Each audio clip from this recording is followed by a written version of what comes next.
Well, I apologize for doing so much on this thing without filming anything really. My goal was to film kind of the whole thing, but just didn't work out like that. And I have a kid that works here with me, and yeah, when he's here working, I don't really like to do too much filming because I don't know, just he's got questions for me, or you know, I got instructions to give him and yada yada yada. So I kind of like to just you know, he does his thing and I do my thing while he's here working. But anyway, this is where we're at now, and today I'll be trying to do some filming on it. Today I'm kind of just puttering here.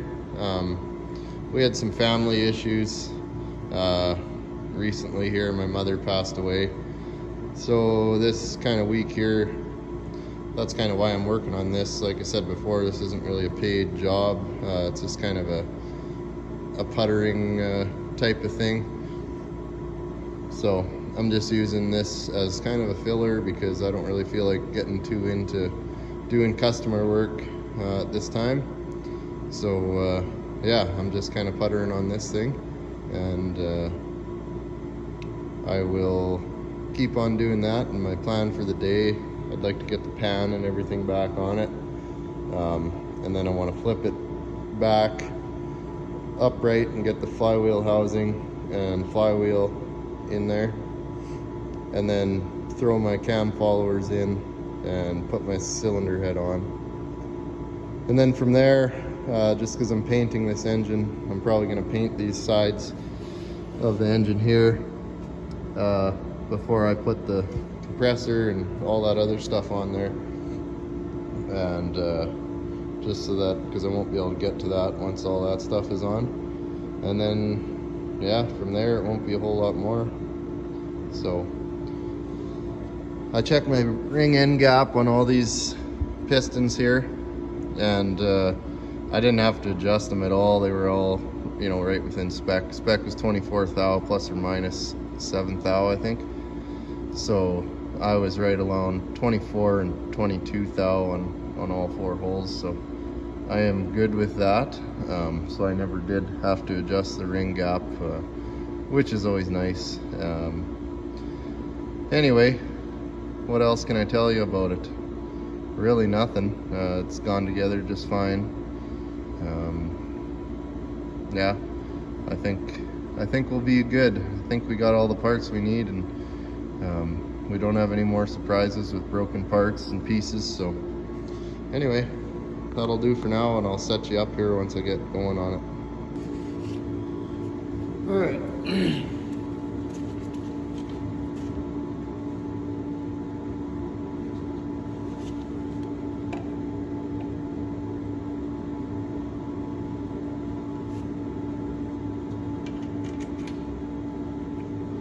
I'll show you these timing marks after. They kind of don't really make a ton of sense to me.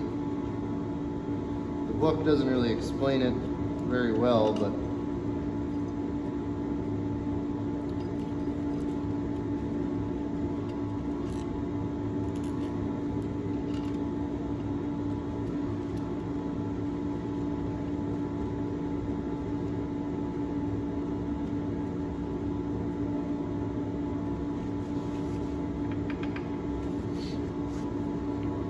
okay, there's timing marks on here for the crankshaft, which is that one, and then both of the balancer shafts as well.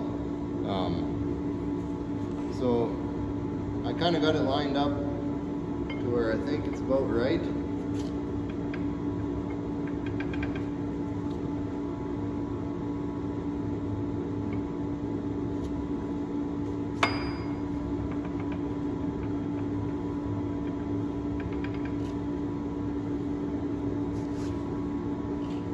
The only thing I don't like is the one timing mark doesn't really, like, it lines up, but not as nicely as the others. I'll kind of show you what I mean.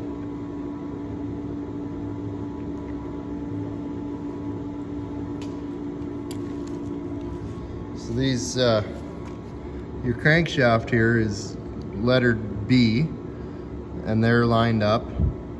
And I don't know what this one's for. Like I got my crank lined up, C and C, and then I got B and B. And then here, there's a D and D. And I don't really love like I don't know why the timing mark wouldn't have been like right here. But it's right there anyway, like it is in time. If you were to turn it, it would line up. It can only line up there. And then here is A and A, and then H and H. So, you know, it's in time, and you know these shafts here are both the flat sides facing up. But yeah, I'd feel better if I could know, you know, that was correct. I'm certain it is, because I can't really see another way. I mean, you wouldn't line up like, well, this one wouldn't even work because it's in the groove of the gear, and this timing mark needs a tooth, not a valley, you know, and you wouldn't line up like D with an H. So that's got to be the way it is. It's just the book doesn't really specify 100%, so I was just a little curious about that, but I think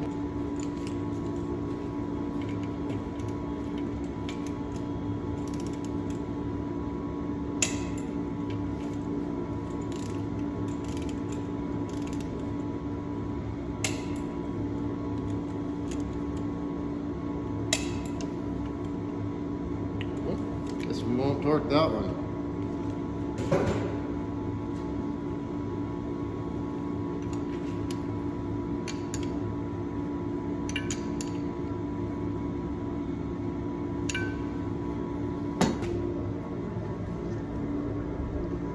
I don't normally do it on a pallet jack like this. This is kind of goofy, but it's just been such a on and off project that I've been using this just so I can wheel the whole thing out of the way on days when I'm not working on this thing.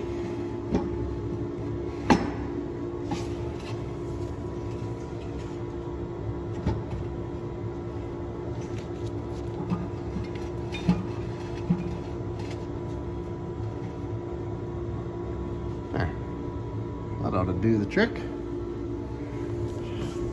And I may as well push this guy back so he's not sticking out. Sore thumb. Now we should be good.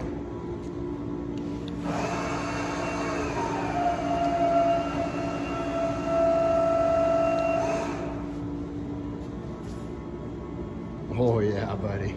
Oh yeah. Okay. So this is just a wear sleeve for that rear crank seal. I like to put a little bit of anaerobic sealant on it. Mostly kind of a lubricant, but I guess it helps to seal it up some.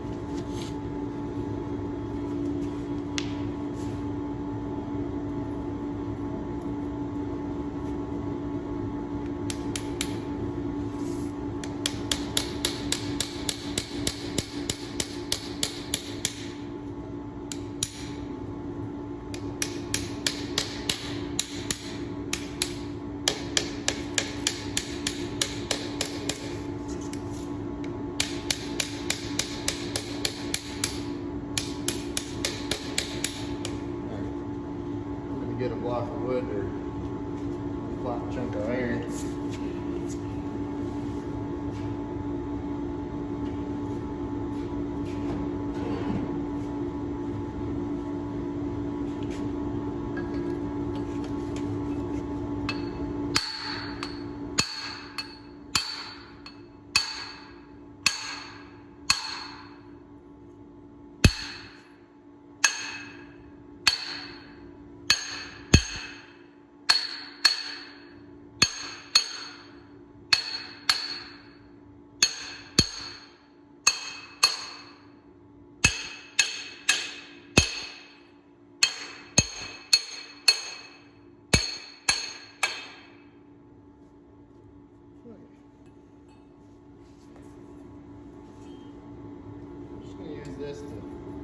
Bump it on a little further. This is just the old sleeve.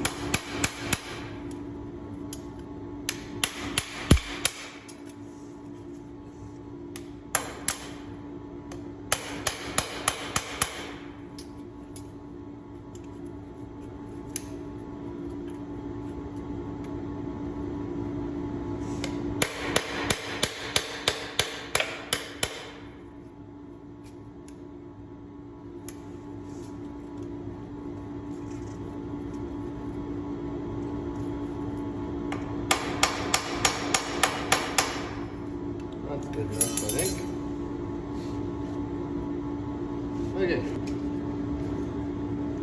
Okay, we're all cleaned up there.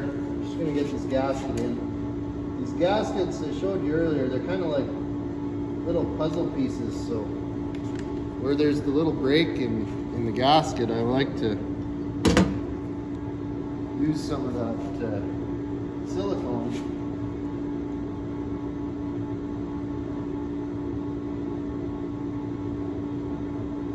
Not only that, the thing just wants to fold over and fall down unless it's got something sticking it in place at the top.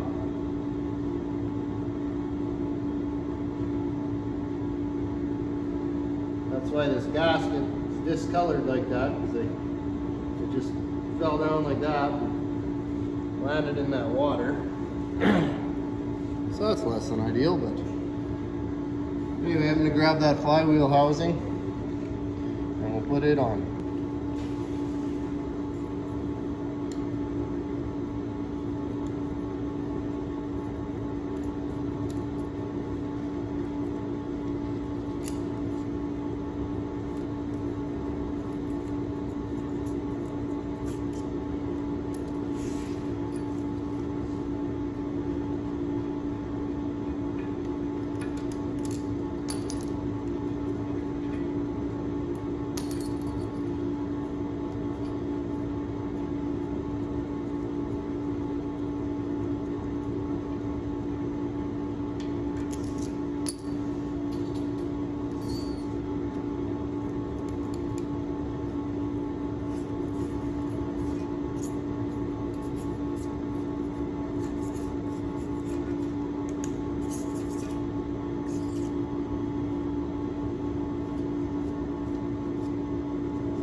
Well, this is a little less than ideal. Huh. Oh boy.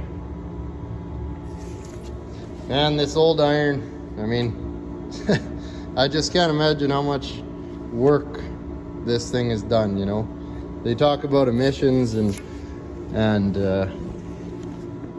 you know, saving the planet, right? With all these emission systems and all that, and I do get it, like, you know, it is kind of nice working on something newer, you know, and you can run it in the shop and it doesn't frickin' smoke you right out.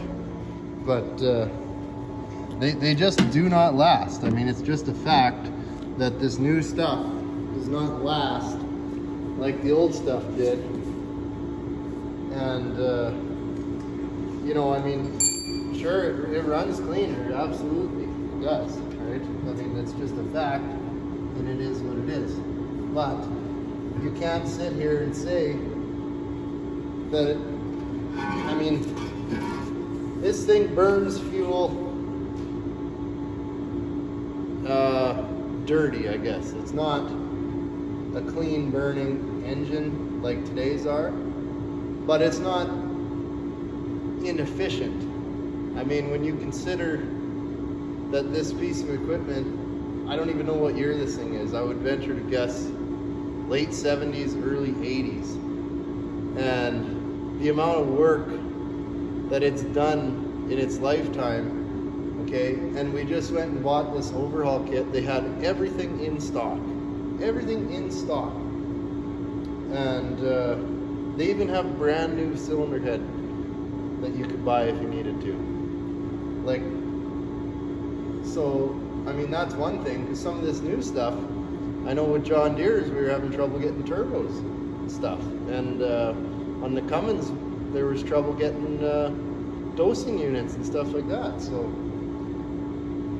but basically what I'm trying to say is, even though this thing doesn't burn fuel very clean, it's sat there and it's made money and paid for itself time and time and time again. Whereas this new stuff, I'm not knocking it, I'm not being that guy, but you're not going to see this new stuff making money just time and time and time and time again.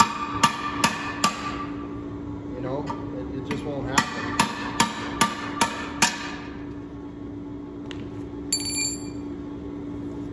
So that's kind of my idea of, is something efficient or not, you know?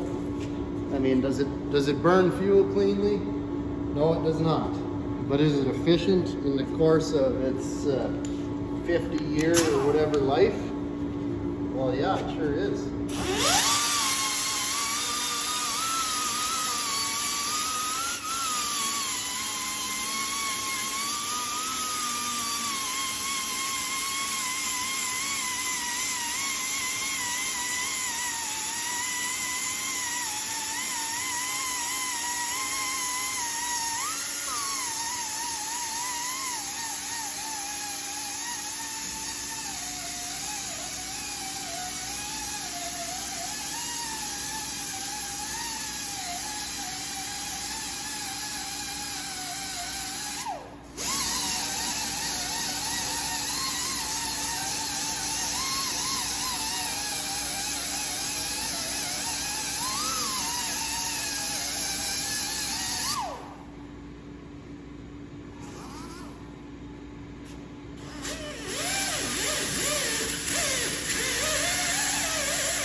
Okay, I'm not too concerned about this surface, but knock off some heavy shit.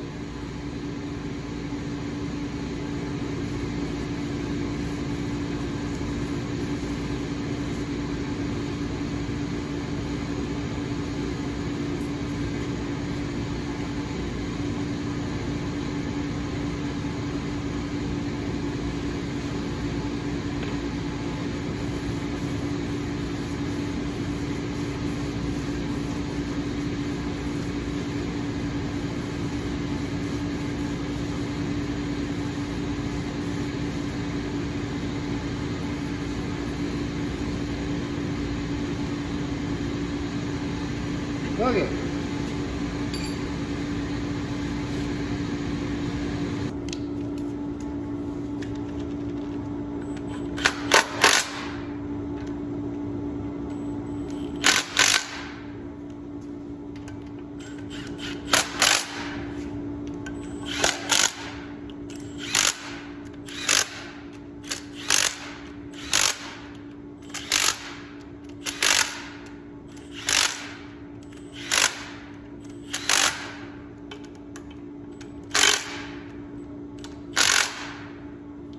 Okay.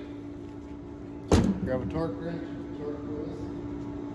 Well, I never showed it on camera. I didn't realize I didn't have it filming, but I got the seal in. I just kind of, just kept gently tapping around and around and around, and it ended up going in just fine. Got the flywheel bolts on, torqued down. Pretty much ready for cam followers, and then we'll put the cylinder head on. So, yeah. It's coming together. Okay. Got all these followers, they're already clean.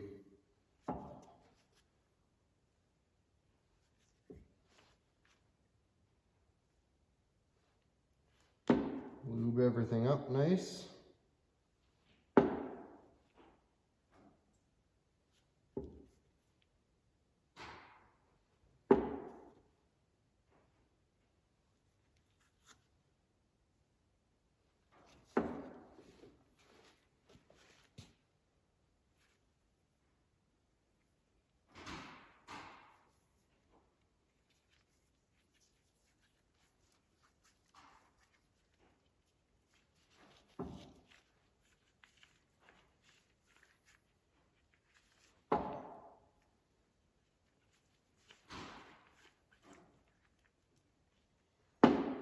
Boy, I'm sure excited to get to Con Expo, I tell you. That's going to be a nice time. Things have been crazy around here for the last like 2 years. Lots of real good stuff. We bought this property. This is where the shop's at. There's a house here and everything. So that was good. Had a baby. That was really good. But just been hectic and just going steady basically since February last year. I mean, that was when we listed our house. And yeah, basically from the time we listed our house, pretty much till now, we've just been running, just going, And work was busier than shit this summer. I mean, it was just constant. Like, I mean, just every day was just going hard, and that's great. I mean, that's the goal. And it's good. I'm not complaining to have the work. That's for damn sure. Because there's a lot that don't have it, but everybody needs a bit of a break every now and then, and yeah, Con Expo coming up. That'll be my break, and yeah, I'll tell you, I'm quite excited for that. So I'd like to get some footage when I'm there. Actually, would be fun. So anyway, let's get these followers put in place here. I try to keep this kind of stuff all in the order that I removed it. So that guy, he moves around good in there.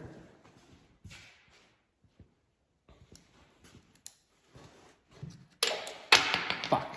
And that's what you don't want to do. That is what you do not want to do.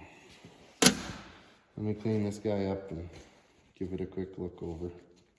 Son of a bitch. Gotta be more careful. That is not good. Cam follower is kind of one of the most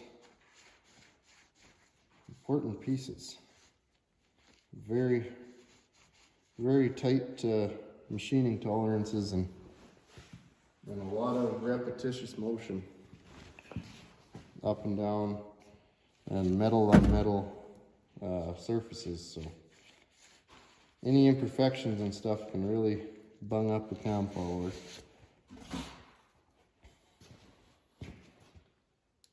But I'm human. I got a bigger magnet and it works nice, but it's almost too heavy, and then when you want to pull the magnet off after, you're fighting the follower. So I'll keep using this one. I'll just have to be extra careful.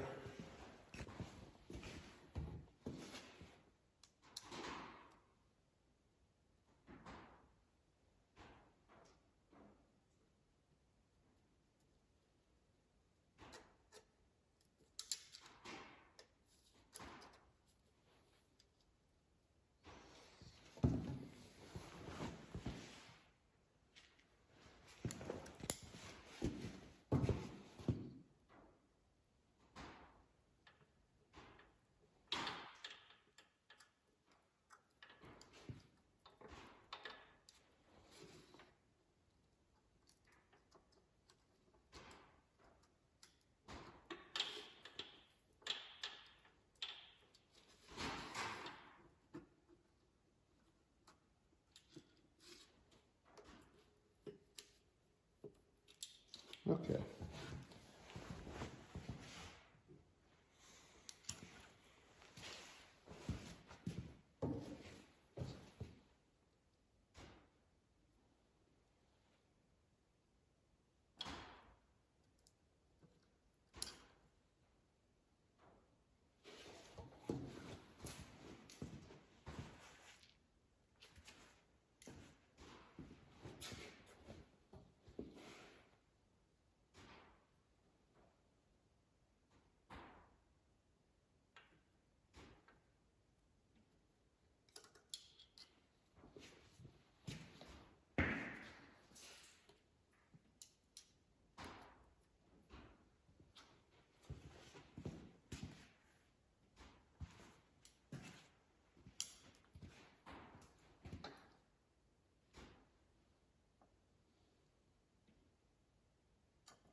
Come on.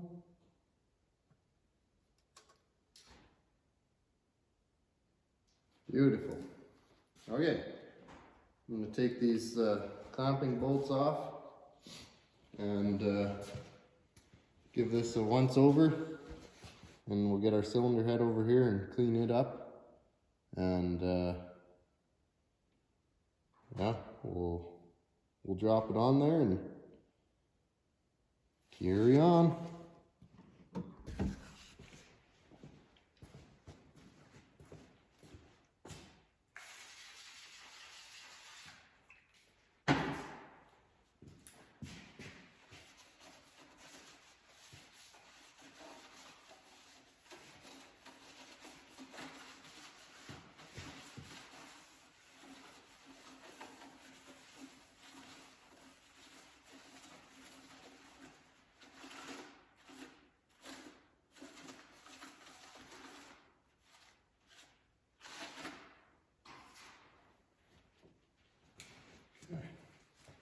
About all we really need for cleaning on that guy. It's pretty damn clean. Just from the machine shop. One thing that really pisses me off about engine machine shops, and maybe they're not all this way, but mine sure as hell is, and it drives me frickin' bananas, is they'll take shit out of the head, you know, to do their work. You know, like if they got to plane the cylinder head or whatever, they'll take the dowels out, you know, or whatever the case might be, right?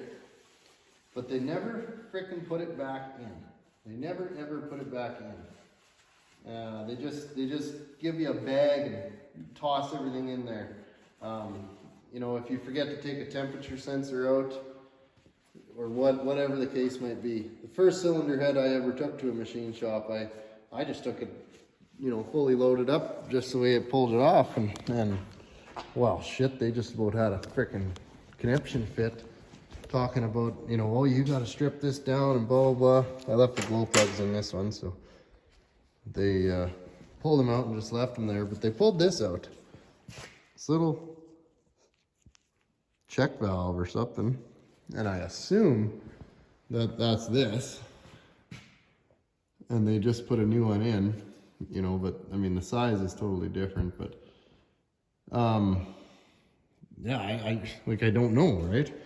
I mean, I want to make sure it's not something down here before I put the thing on, you know, but it's just like, you know, what a handy service. You go there, and that'd be like me just, you know, I tear apart a whole frickin' tractor or something, you know, to change a line or something, you know, and then I just frickin' leave it. Like, I just leave it torn right apart until you know, and let the customer do the rest of it. Like, yeah, I took all this apart, but you know, I'll just put it in a frickin' bag, and you can deal with it after. Well, I just figured this out here. So this is just a little plug for basically venting your thermostat sits right there. So I never knew that, and I never actually knew this either. This is a temperature thing so that they can warranty this or not. Like if this thing was to fail and we brought it back there and this was melted out, then they know that you overheated the engine. If the center of this plug is melted, then no more warranty. So, and I've seen that on other engines and I could never figure out why, but yeah, that's what that is. So I guess the more you know. All right, so I got the head on.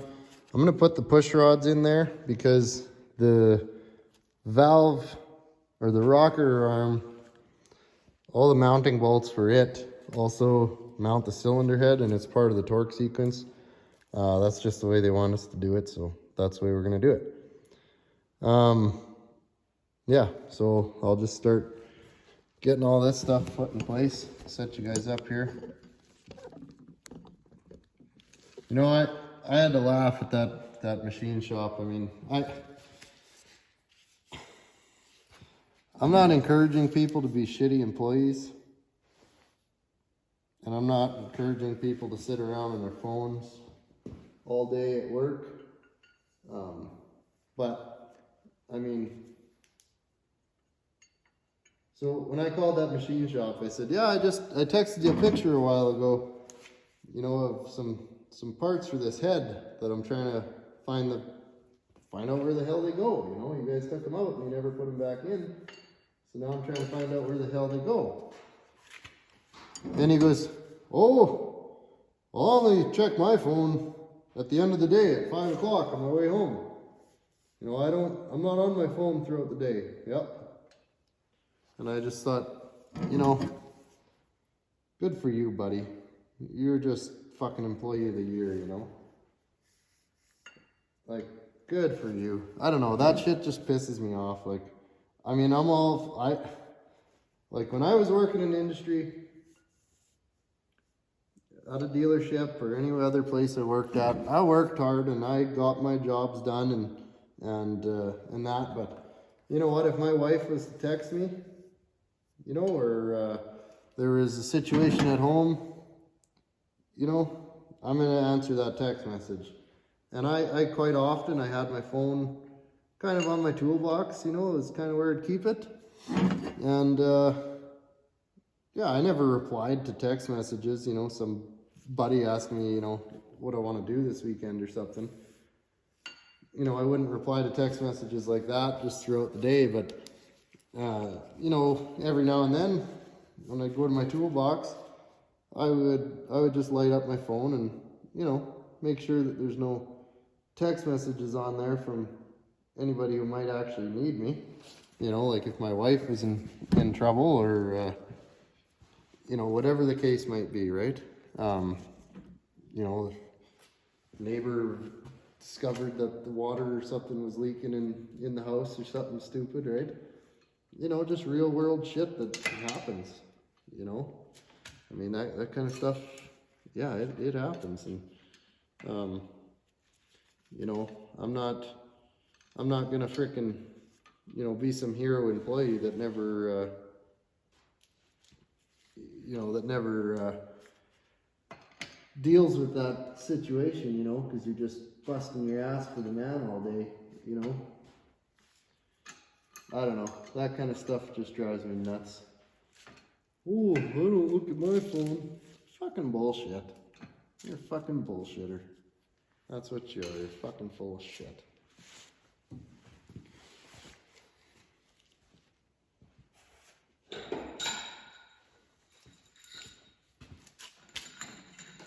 My dad, he's a hell of a worker too.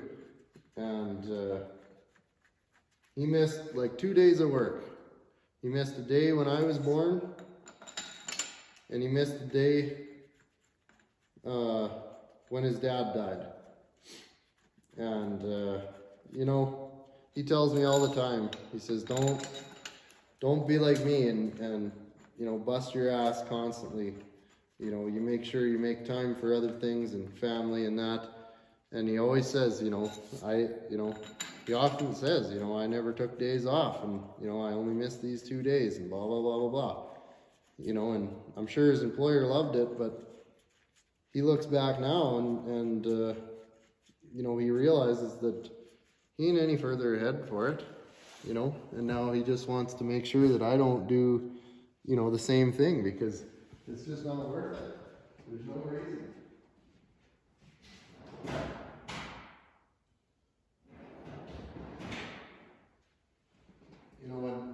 Now that I'm self-employed and I got my own business, I'm way more likely to not be looking at my phone and to not be dog fucking than when I was working for someone else. And the whole corporate side of this world we live in just really irks me, and it just disgusts me seeing people just kissing their employer's ass and shit. It's different if your employer maybe directly who owns the business that you're working for, but the last place that I worked for was a John Deere dealership, and the business was owned by shareholders, it wasn't even owned by, and we met them a couple times, and they'd come and do some big corporate speech at Christmas parties and stuff, and we met them, shook hands with them, or most of them, I don't even know,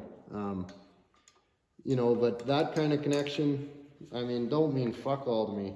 There's guys that, when one of them shareholders came in, they just wanted that fucking dick just balls deep in their mouth when they'd walk in, and fuck that. I just treated them like, I respected them. They're kind of the reason that I was making a paycheck, but any rich dude can buy a building and call it a dealership, right? It was the people in the back, that were making the shit go around, right? Not them big shareholders.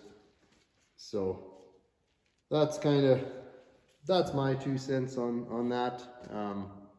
Kind of just always been something that just irks me, and there was one guy, he come in and he was talking how, or this shareholder came in, and he's, oh, hey, can I get you a coffee? And he's going to offer this guy a frickin', company coffee, which tastes like dog shit.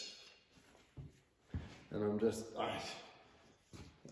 whatever, that makes some guys feel good and shit, and, everybody's different, but I sure as hell was not the type of guy to climb some corporate ladder.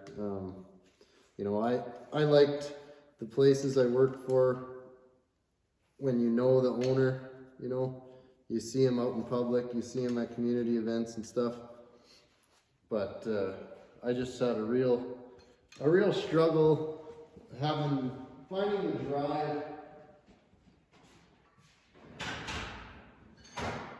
to work for someone. I don't know, I just, like I said, any rich guy can buy a business and let it turn, but it takes a whole nother guy to be in there and actually doing the doing. And that's kind of stuff I like, is a man in there actually working. If I hired a guy, I'd still be turning wrenches here with him. I'm not just going to become some big-headed, business guy that sits in the house doing paperwork and then goes golfing on days when all the paperwork's caught up on. You're just not going to find me doing that. But that's kind of how these guys are, They got this this big business, and because they're rich, they're able to just kind of keep it rolling. You know, if all the mechanics said, you know, fuck you, we're out of here, you know, that whole shop would just cease to exist, because it's not like they'd be able to grab a wrench and, you know, jump in the service truck and try to keep the whole thing turning. There's just no way. If all the mechanics said fuck you, that'd be it. But these, you know, there's some talented mechanics and guys in there, you know, that are really, really good mechanics. And I mean, to see them just putting in the work for some guy that they don't even know, it's just kind of sad, you know, in my opinion.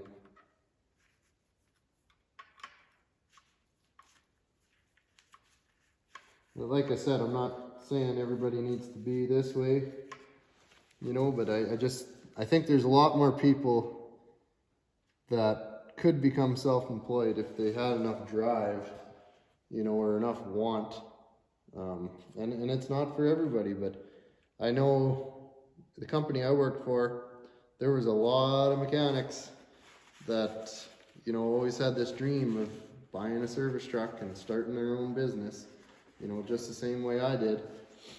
And for one, there's a couple of reasons, in my opinion, why people aren't able to do that. The first opinion I have as to why people aren't able to start a business these days is because of vehicle debt. They've got this cushy job that they got, and they went out and bought themselves a fancy car or truck or side by side, and, you know, quads and toy hauler trailers and everything like that. And they're so in debt that they could never have the cash to start up a business.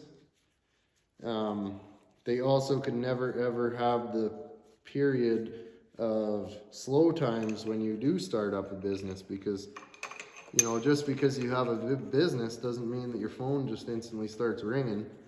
There's days that are slow, and there's months where you just scrape by. I mean, even now, there's months where I just scrape by, you know. If a job goes sideways, I got to do it twice, or, you know, I got to buy a tool or a different computer program or whatever the case to do my job properly, and it just cuts into my overhead, then I don't make very good money that month either, you know. But people's debt that they take on nowadays is pretty much making them a slave to their company, because they could not go any length of time without that steady 2-week paycheck. And for a lot of people, that's fine. Like, honestly, it's a way simpler life. You're not dealing with customers, you're not dealing with overhead. You know, if you fuck up, you're still getting paid. You know, it's a way, way easier way of life. But being self-employed, there's stuff that, I mean, you just couldn't, I wouldn't trade it for nothing now that I've done it. Even if mechanicing didn't work out, I would just do something else, but I'll never be someone's employee again, more than likely. But that's just me. But anyway, I mean, starting a business is hard, but honestly, it's doable. Like, if anybody is wanting to start one, just get your finances in check, and you'll be fine. That is, like, number one, is your finances need to be in order. You know, if you got $100,000 pickup truck that you're paying on, either pay it off or get rid of that damn thing, because you do not want to be making a $1,200 a month payment on a truck that isn't making you money, and potentially have a slow month where you don't make much money, you know. But that truck payment, that don't go away. So that's kind of my biggest piece of advice. And I mean, probably doesn't mean fuck all to a lot of people because, you know, I'm not a life coach or a business coach or anything like that, but I do know that when I started this out, I had absolutely zero debt. Absolutely zero. Well, other than my mortgage, but that's pretty standard debt. Okay, the first torque on here is 115 foot-pounds. And I just got to verify this torque sequence.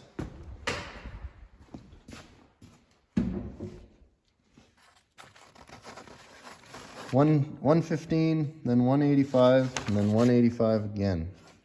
So here we are. 1, 2, 3, 4, 5, 6. I better just bring this over here.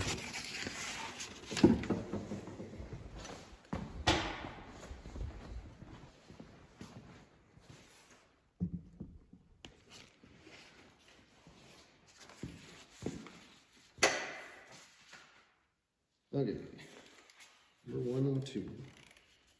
Very easy. One second.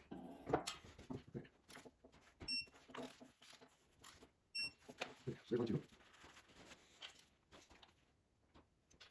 And number 3. 3. 4. Number 5.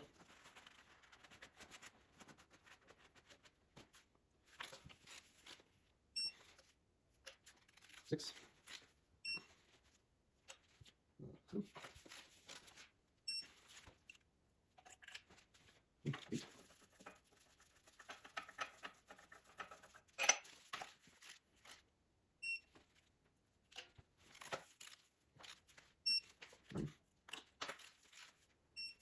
9. 10. Okay, really. 12.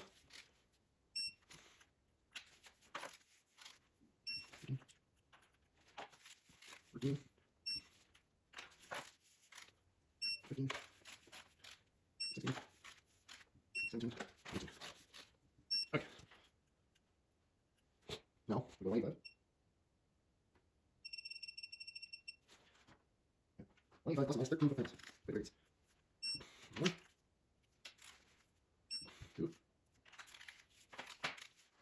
3, 4,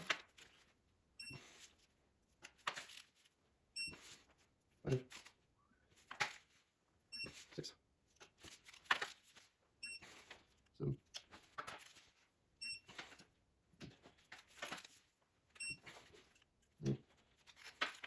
8, 10.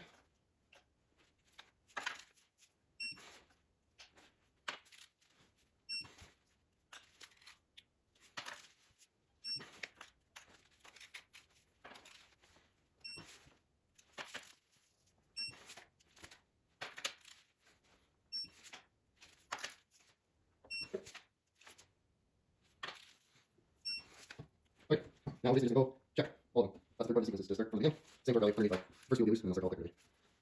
1, 2, 3, 4, 5, 6, 7, 8, 9, 10, 11, 12, 13, 14, 15, 16, 17. Oh my god. 18. Okay, slow down. Alright, now we're going to torque these little 3/8 bolts. 32 foot-pounds.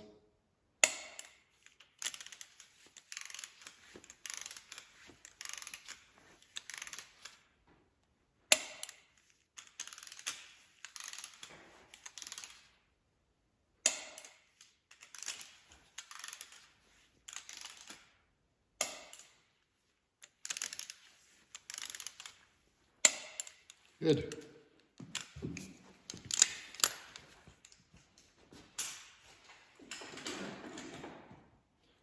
Alrighty. Next, top end set. So I'll get set up for that and then we'll... Okay. So if you look, there's a pipe plug and there'll be a hole in the flywheel. So that'll engage with it. So I don't know, you probably won't be able to see it, but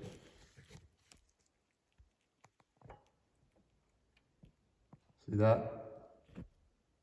So in there, there's a hole right there. And that's what a pin is going to engage with for the flywheel. So that's when you know you're at top dead center. And I believe I should have a tool because it's the same for like a bigger cat and truck engine, but there.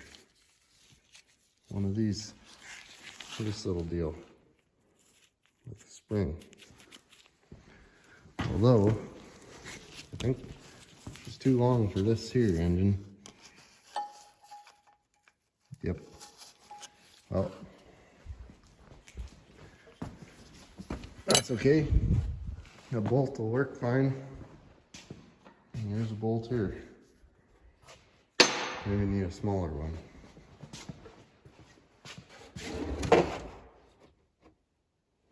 Or piss on it, I'll just see. Yeah. I'll be able to tell when it's lined right up.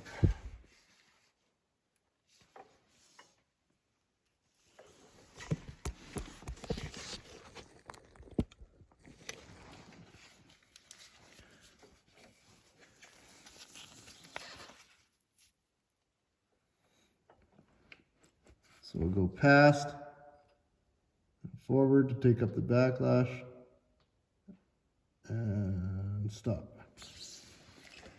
So now we're at number 1, top dead center. So then we can start doing our overhead set. And it's 15 thou intake, 25 thou exhaust.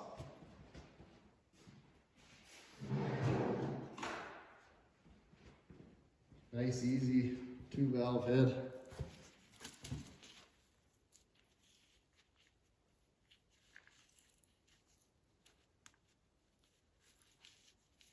Okay.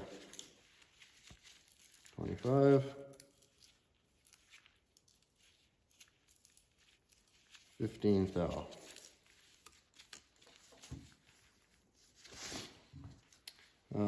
Intake is here. Let me think that through. Yes.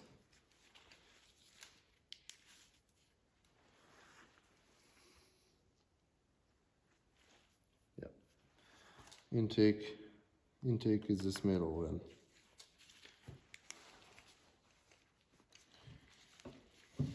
So 15 thou.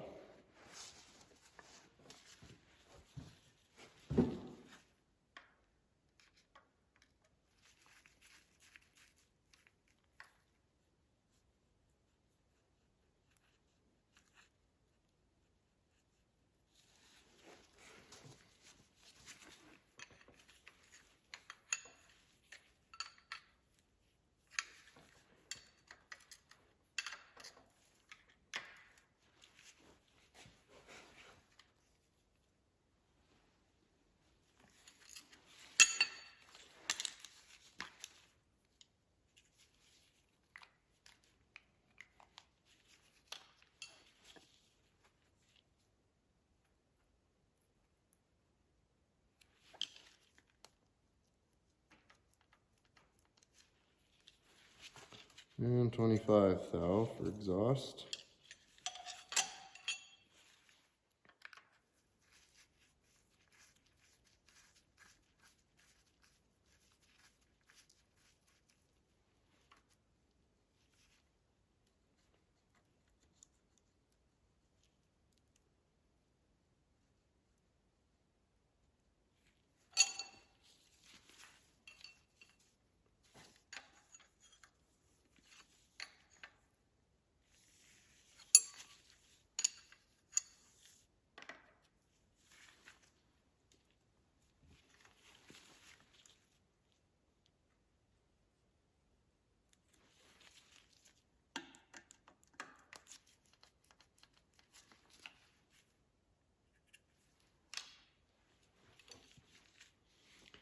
Okay. That's number one. The next one to set, I'll have to look.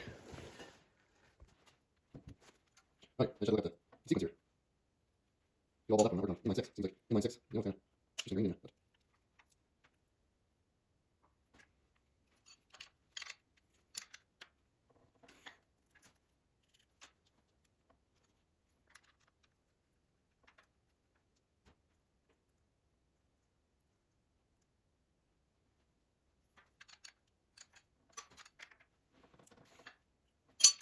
Good. So, all right. So I've got it barred over now to number 4 TDC.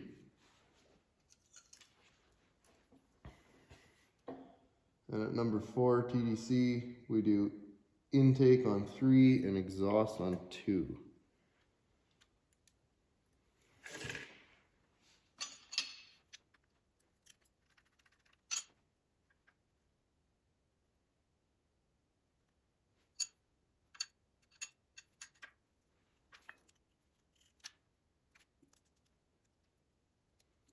Intake 3.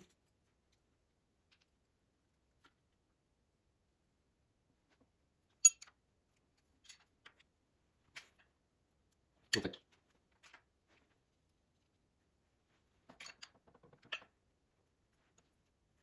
And 4. Intake and exhaust.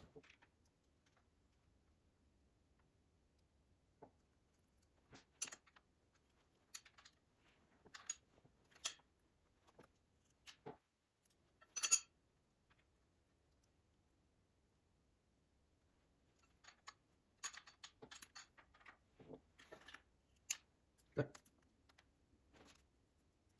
Good. Valve set done. So I'll just bar it back over, do one full revolution on this thing.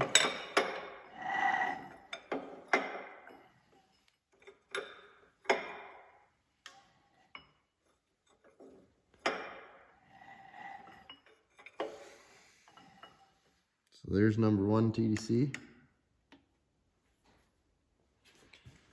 Alrighty, and I'm just gonna leave it there.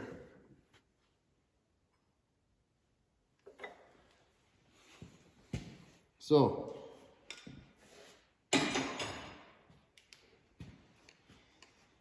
the reason it barred over nice, obviously, is we don't have any injectors or glow plugs, nothing in it yet. So, once we have those in there, it won't bar over that nice because it'll be, you know, making compression. So, but for now, we don't really need to be making compression, so leave them out so that it continues to turn over just fine. But yeah, that's it for basically the internals of this thing.